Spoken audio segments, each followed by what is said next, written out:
നമസ്കാരം, ന്യൂസ് 18 എക്സ്പ്രസിലേക്ക് സ്വാഗതം. ഷുഹൈബ് വധക്കേസ് പ്രതി ആകാശ് തില്ലങ്കേരിയെ പിന്തുണച്ച് കൂട്ടാളികൾ.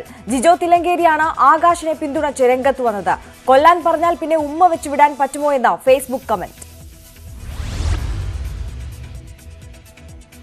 ആകാശ് തില്ലങ്കേരിക്കെതിരെ ജാമ്യമില്ലാ കുറ്റം ചുമത്തി കണ്ണൂർ മുഴക്കുന്ന് പോലീസ്. ഡിവൈഎഫ്ഐ വനിതാ നേതാവിന്റെ പരാതിയിലാണ് കേസ്. സ്ത്രീത്വത്തെ അപമാനിച്ചുവെന്നതടക്കമുള്ള വകുപ്പുകൾ ചുമത്തി കേസെടുത്തത് പാർട്ടിക്കായി കൊലപാതകം നടത്തിയെന്ന വെളിപ്പെടുത്തലിന് പിന്നാലെയാണ്.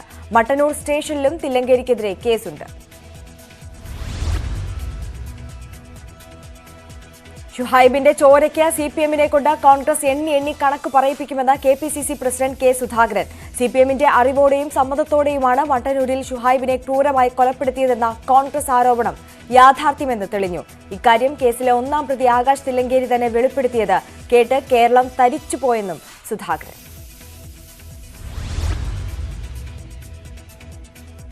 എം ശിവശങ്കറിനെ ഇഡി ചോദ്യം ചെയ്യുന്നത് തുടരുന്നു. ശിവശങ്കറിനെ ഇന്നലെ കോടതി ഇഡി കസ്റ്റഡിയിൽ വിട്ടത് 5 ദിവസത്തേക്ക്.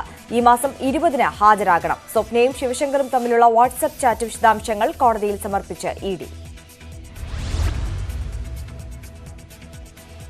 ആദിവാസി യുവാവ് വിശ്വനാഥന്റെ മരണത്തിന് ഉത്തരവാദികളായ 2 പേരെക്കുറിച്ച് അന്വേഷണ സംഘത്തിന് സൂചന. വിശ്വനാഥനെ തടഞ്ഞുവെച്ച 2 പേരുടെ ചിത്രം പോലീസ് തയ്യാറാക്കി. സിസിടിവി ദൃശ്യങ്ങളിൽ നിന്നാണ് ചിത്രങ്ങൾ തയ്യാറാക്കിയത്.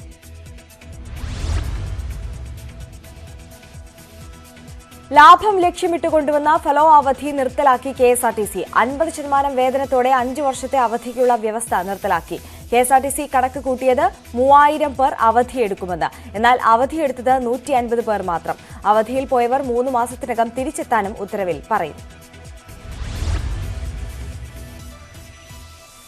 KSRTCയുടെ പുനഃപരിശോധനാ ഹർജി ഇന്ന് ഹൈക്കോടതിയിൽ. വിരമിച്ചവരുടെ ആനുകൂല്യങ്ങൾ 4 മാസത്തിനുള്ളിൽ നൽകണമെന്ന ഉത്തരവിനെതിരെയാണ് ഹർജി. പെൻഷൻ ആനുകൂല്യം ഒന്നിച്ച് നൽകാൻ കഴിയില്ലെന്ന് കോർപ്പറേഷൻ.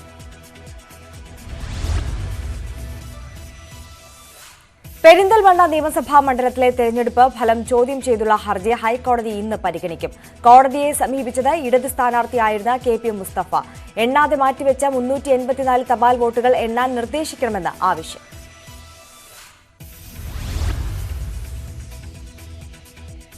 കോട്ടയത്ത് കർഷകരിൽ നിന്നും സിവിൽ സപ്ലൈസ് വഴി ഏറ്റെടുക്കുന്ന അരിയിൽ വൻ അഴിമതി നടന്നതായി വിജിലൻസ് കണ്ടെത്തൽ. പ്രോസസിംഗ് പൂർത്തിയാക്കി സിവിൽ സപ്ലൈസിന് മടക്കി നൽകേണ്ട ലോഡ് കണക്കിന് അരി കരിഞ്ചന്തയിൽ വിൽക്കാൻ കടത്തിക്കൊണ്ടുപോകുന്നതായാണ് റെയ്ഡിൽ കണ്ടെത്തിയത്.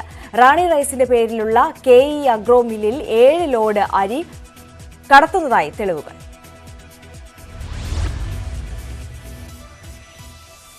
നികുതി ഭാരം വർദ്ധിച്ചുകൊണ്ടിരിക്കുമ്പോഴും 8 വർഷമായി കരിങ്കല്ലിന് റോയൽറ്റി കൂട്ടിയില്ല. കോടികൾ വേണമെന്ന് വെച്ച് സർക്കാർ മെട്രിക് ടൺ കരിങ്കല്ലിന് ഇപ്പോഴും 24 രൂപ റോയൽറ്റി. ക്വാറി ഉടമകൾക്ക് സർക്കാർ ഒത്താശയെന്ന് ആരോപണം.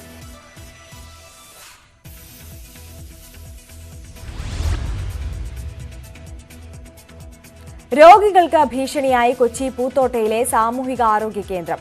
KSCADC നിർമ്മിച്ച കെട്ടിടത്തിന് ബലക്ഷയമെന്ന റിപ്പോർട്ട്. 6 വർഷം മുമ്പ് നിർമ്മാണം പൂർത്തിയായ കെട്ടിടത്തിന്റെ ചുവരുകൾ തൊട്ടാൽ അടർന്നു വീഴും. അശാസ്ത്രീയമായ വയറിംഗ് അപകടങ്ങൾക്ക് കാരണമായേക്കുമെന്നും വിലയിരുത്തൽ. സാമൂഹിക ആരോഗ്യ കേന്ദ്രത്തിന്റെ നിർമ്മാണം തുടങ്ങിയത് 2014-ൽ നബാർഡ് പദ്ധതിയിൽ ഉൾപ്പെടുത്തി. ത്രിപുരയിൽ 60-അംഗ നിയമസഭയിലേക്കുള്ള വോട്ടെടുപ്പ് തുടരുന്നു. ഭരണം നിലനിർത്താൻ BJPയും തിരിച്ചുപിടിക്കാൻ CPM കോൺഗ്രസ് സഖ്യവും. കനത്ത സുരക്ഷാ വലയത്തിൽ സംസ്ഥാനം. വോട്ടെണ്ണൽ മാർച്ച് 2-ന്. അഴിമതിരഹിതവും സമ്പന്നവുമായ ത്രിപുരയ്ക്ക് എല്ലാവരും വോട്ട് ചെയ്യണമെന്ന് BJP അധ്യക്ഷൻ JP നദ്ദ. നല്ല ഭരണകൂടത്തിന്റെ യാത്ര തുടരാൻ എല്ലാവരും വോട്ടവകാശം വിനിയോഗിക്കണം. ജനാധിപത്യത്തിന്റെ ഉത്സവത്തിൽ എല്ലാവരും പങ്കാളികളാകണമെന്നും നദ്ദ. BJPയെ വെട്ടിലാക്കി പുതിയ വിവാദം. സാമൂഹ്യ മാധ്യമങ്ങൾ വഴി തെരഞ്ഞെടുപ്പ് അട്ടിമറിക്ക് വ്യാജ പ്രചാരണം നടത്തുന്ന ഇസ്രായേലി ഗൂഢസംഘം ഇന്ത്യയിലും ഇടപെട്ടുവെന്ന വെളിപ്പെടുത്തലാണത്. 6 മാസം നീണ്ട അന്വേഷണത്തിലൂടെ അമ്പരപ്പിക്കുന്ന വിവരങ്ങൾ പുറത്തുകൊണ്ടുവന്നത് ബ്രിട്ടീഷ് മാധ്യമമായ ദി ഗാർഡിയൻ. ഡൽഹിയിലെയും മുംബൈയിലെയും BBCയുടെ ഓഫീസുകളിൽ ആദായനികുതി വകുപ്പിന്റെ പരിശോധന തുടരുന്നു. 2012 മുതലുള്ള അക്കൌണ്ട് വിശദാംശങ്ങളാണ് അധികൃതർ പരിശോധിക്കുന്നത്. നികുതി വെട്ടിപ്പ് സംബന്ധിച്ച അന്വേഷണത്തിന്റെ ഭാഗമായി റെയ്ഡ് ആരംഭിച്ചത് ഇന്നലെ രാവിലെ 11 മണിയോടെ.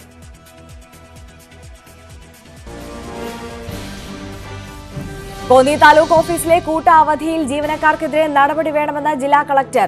ജില്ലാ കളക്ടർ ദിവ്യ എസ് അയ്യർ സർക്കാരിന് റിപ്പോർട്ട് നൽകി. ശശിനാരായണൻ വിവരങ്ങളുമായി ചേരുകയാണ്. ശശിനാരായണൻ, എന്തായാലും കൂട്ട അവധിയെടുത്ത ഉദ്യോഗസ്ഥർക്ക് നേരെ നടപടി ഉണ്ടാകുമെന്ന് തീർച്ചയായിരിക്കുന്നു അല്ലേ? ആര്യ, അത് തന്നെയാണ്. കൂട്ട അവധി വിഷയത്തിൽ ഉദ്യോഗസ്ഥർക്കെതിരെ ശക്തമായ നടപടി ഉണ്ടാകുമെന്നാണ് ഇപ്പോൾ കളക്ടർ റിപ്പോർട്ട് നൽകിയിരിക്കുന്നത്. ഇന്നലെയാണ് രാത്രി ലാൻഡ് റവന്യൂ കമ്മീഷണറാണ് കളക്ടർ റിപ്പോർട്ട് നൽകിയിരിക്കുന്നത്. പൊതുജനങ്ങൾക്ക് ഈ അവധിയുമായി ബന്ധപ്പെട്ട് ബുദ്ധിമുട്ടുണ്ടായതായി കളക്ടർ റിപ്പോർട്ടിൽ സൂചിപ്പിക്കുന്നു.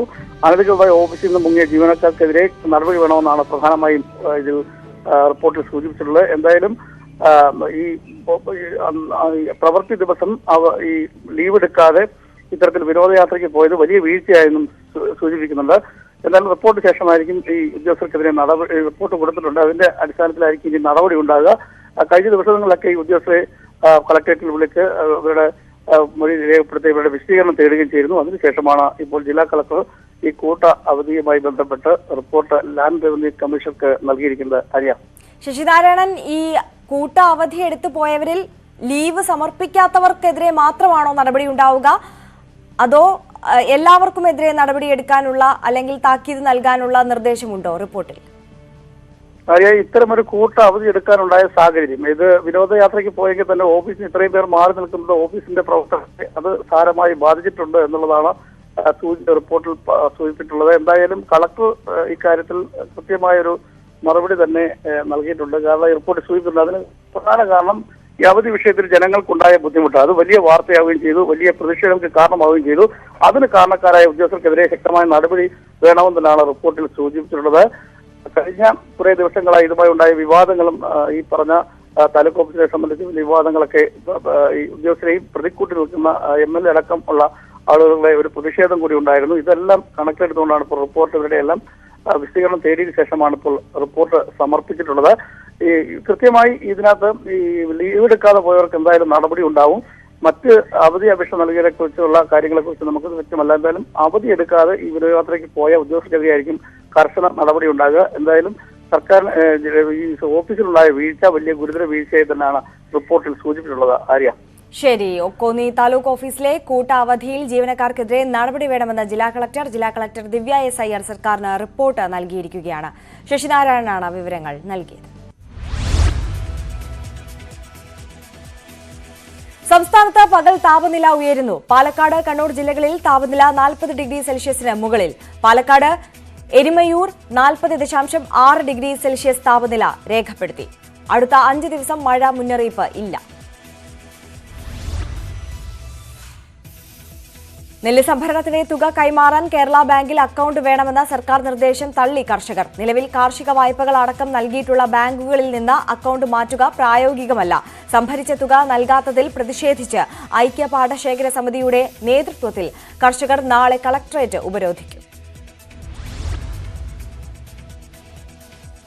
ഉണ്ണി മുകുന്ദനെതിരായ പീഡനശ്രമ കേസ് ഹൈക്കോടതി ഇന്ന് പരിഗണിക്കും. സ്റ്റേ അനുവദിച്ചത് തെറ്റായ വിവരം നൽകിയെന്ന് പരാതിക്കാരി ഹൈക്കോടതിയെ അറിയിച്ചതിനെ തുടർന്ന് സ്റ്റേ നീക്കിയിരുന്നു. അഡ്വക്കേറ്റ് സൈബി ജോസ് കിടങ്ങൂർ ആയിരുന്നു ഉണ്ണി മുകുന്ദന് വേണ്ടി ഹാജരായത്. ജസ്റ്റിസ് കെ ബാബു ആണ് കേസ് പരിഗണിക്കുന്നത്. വെള്ളായണി ക്ഷേത്രത്തിലെ ബഹുവർണ്ണ അലങ്കാരം സംബന്ധിച്ച വിഷയത്തിൽ ഹൈക്കോടതിയുടെ ഉത്തരവ്. ക്ഷേത്രങ്ങളിലെ നിത്യപൂജയും ചടങ്ങുകളും ഉത്സവങ്ങളും നടത്തുന്നതിൽ രാഷ്ട്രീയത്തിന് പങ്കില്ലെന്ന് കോടതി. കുങ്കുമം, ഓറഞ്ച് നിറങ്ങളിലുള്ള അലങ്കാര വസ്തുക്കൾ മാത്രം ഉത്സവങ്ങൾക്ക് ഉപയോഗിക്കണമെന്ന് ശഠിക്കാൻ നിയമപരമായ അവകാശമില്ലെന്ന് കോടതി.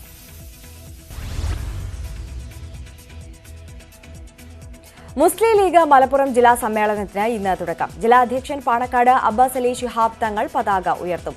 തുടർന്ന് മലപ്പുറം ടൗൺ ഹാളിൽ സമ്മേളനം PK കുഞ്ഞാലിക്കുട്ടി ഉദ്ഘാടനം ചെയ്യും. പ്രതിനിധി സമ്മേളനം ദേശീയ organising secretary ET Muhammad Basheer MP ഉദ്ഘാടനം ചെയ്യും.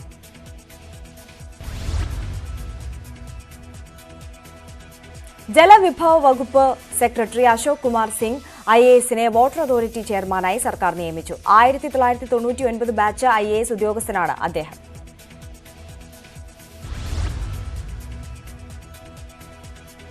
CETയിലെ പ്രവർത്തന സമയം 6 മണിക്കൂറിൽ നിന്ന് 12 മണിക്കൂറായി വർദ്ധിപ്പിച്ചു. ഔദ്യോഗിക ഉദ്ഘാടനം മന്ത്രി R ബിന്ദു നിർവഹിച്ചു. പ്രവർത്തന സമയം നീളുമ്പോൾ വിദ്യാർത്ഥികളുടെ സർഗാത്മകമായ ആവിഷ്കാരങ്ങൾക്ക് സമയം ലഭിക്കും. അടുത്ത അധ്യയന വർഷം മുതൽ എല്ലാ കലാലയങ്ങളിലും പ്രവർത്തന സമയം 12 മണിക്കൂറാക്കുമെന്നും മന്ത്രി. Kerala development and innovation strategic council വിവിധ വകുപ്പുകളുമായി നടത്തുന്ന ശില്പശാല കോഴിക്കോട് നടന്നു. ശില്പശാലയുടെ ഉദ്ഘാടനം മേയർ ഡോക്ടർ ബീന ഫിലിപ്പ് നിർവഹിച്ചു. ജില്ലാ collector doctor N Tej Rohit Reddy അധ്യക്ഷത വഹിച്ചു.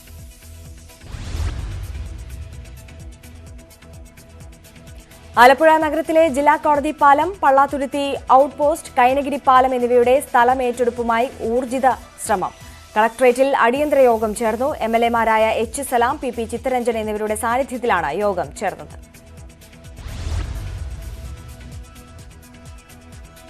ശിവരാത്രി പ്രമാണിച്ച് ശനിയാഴ്ച ആലുവയിലേക്ക് പ്രത്യേക തീവണ്ടി ഓടുകയും പ്രത്യേക സ്റ്റോപ്പുകൾ അനുവദിക്കുകയും ചെയ്യുമെന്ന് റെയിൽവേ നിലമ്പൂർ കോട്ടയം എക്സ്പ്രസ് മുള്ളൂർക്കര, ഒല്ലൂർ, നെല്ലായി, കൊരട്ടി, അങ്ങാടി എന്നിവിടങ്ങളിൽ കൂടി നിർത്തും. ഷൊർണൂർ തൃശൂർ പ്രത്യേക എക്സ്പ്രസ് ആലുവ വരെ സർവീസ് നടത്തും. തൃശൂർ കണ്ണൂർ എക്സ്പ്രസ് ആലുവയിൽ നിന്നും പുറപ്പെടുന്നതാണെന്നും അധികൃതർ അറിയിച്ചു. Ponganamkad എലിംസ് college of arts and സയൻസിൽ റോബോട്ടിക്സ് എക്സ്പോ നടന്നു. കോളേജ് സിഇഒ ജിനു കുര്യൻ ഉദ്ഘാടനം ചെയ്തു. വിവിധ സ്കൂളുകളിൽ നിന്നുള്ള വിദ്യാർത്ഥികൾ പങ്കെടുത്തു.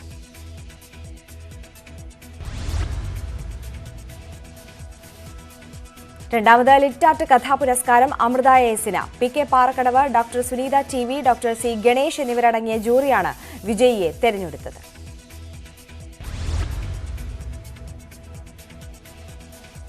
നിലമ്പൂർ മമ്പാട് സ്വദേശിനി സുൽഫത്തിന്റെ മരണത്തിൽ ഭർത്താവ് ഷമീം അറസ്റ്റിൽ. ആത്മഹത്യാ പ്രേരണ കുറ്റം ചുമത്തിയാണ് അറസ്റ്റ്. നിരന്തര പീഡനമാണ് ജീവനൊടുക്കാൻ കാരണമെന്ന് പോലീസ്. വീടിനുള്ളിൽ നിന്നും സുൽഫത്തിന്റെ ആത്മഹത്യാക്കുറിപ്പും കണ്ടെത്തി.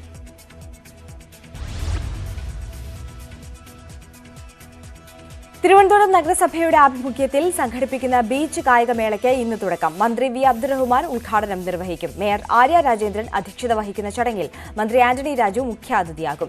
ബീച്ച് ഫുട്ബോൾ, ബീച്ച് വോളിബോൾ മത്സരങ്ങൾ ഇന്നു മുതൽ 24 വരെ ശംഖുമുഖത്ത് നടക്കും.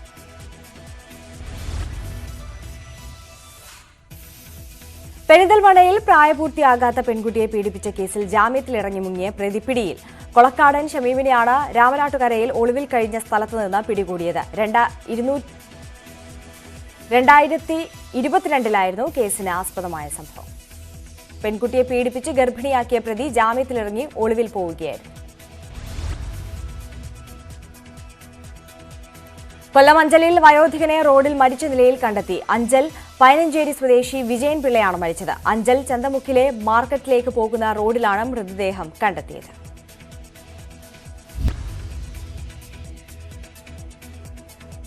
വിദേശകാര്യമന്ത്രി എസ് ജയശങ്കറിന്റെ ഫിജി സന്ദർശനം തുടരുന്നു. ഇന്ത്യയും ഫിജിയും തമ്മിൽ ശക്തമായ ബന്ധമെന്ന ജയശങ്കർ. ആരോഗ്യം, വിദ്യാഭ്യാസം, കാർഷിക മേഖലകളിൽ ഫിജിയുമായി കൂടുതൽ സഹകരിക്കുമെന്നും വിദേശകാര്യമന്ത്രി. 12ാമത് ലോക ഹിന്ദി സമ്മേളനത്തിന് ആതിഥേയത്വം വഹിക്കുന്നതിന് ഇന്ത്യ നൽകിയ പിന്തുണയ്ക്ക് നന്ദി അറിയിച്ച് ഫിജി പ്രധാനമന്ത്രി സിദിവേനി റബൂക്ക. ഇന്ത്യ എന്നും ഫിജിയുടെ വിശ്വസ്ത സുഹൃത്തും പങ്കാളിയുമായിരിക്കും. പ്രധാനമന്ത്രി നരേന്ദ്രമോദിക്ക് പ്രത്യേക നന്ദി അറിയിച്ച് ഫിജി പ്രധാനമന്ത്രി.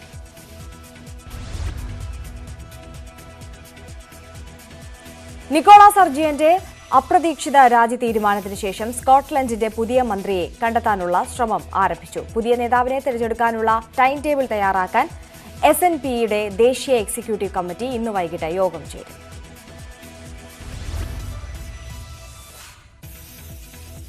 ഉത്തര കൊറിയൻ പ്രസിഡന്റ് കിം ജോങ് ഉന്നിന്റെ മകളുടെ പേരിലുള്ള സ്റ്റാമ്പ് സീരീസ് വെള്ളിയാഴ്ച പുറത്തിറക്കും.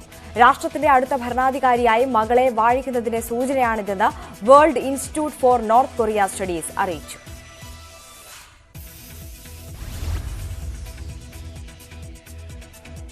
ഹോളിവുഡ് സിനിമാ താരം റാക്വെൽ വെൽച്ച് അന്തരിച്ചു. 82 വയസ്സായിരുന്നു. 1974 ദ ത്രീ മസ്കറ്റിയേഴ്സിലെ അഭിനയത്തിന് ഗോൾഡൻ ഗ്ലോബ് നേടിയിട്ടുണ്ട്. 1966 1 മില്യൺ ഇയേഴ്സ് BC എന്ന സിനിമയിൽ അഭിനയിച്ചതോടെയാണ് ശ്രദ്ധ നേടിയത്.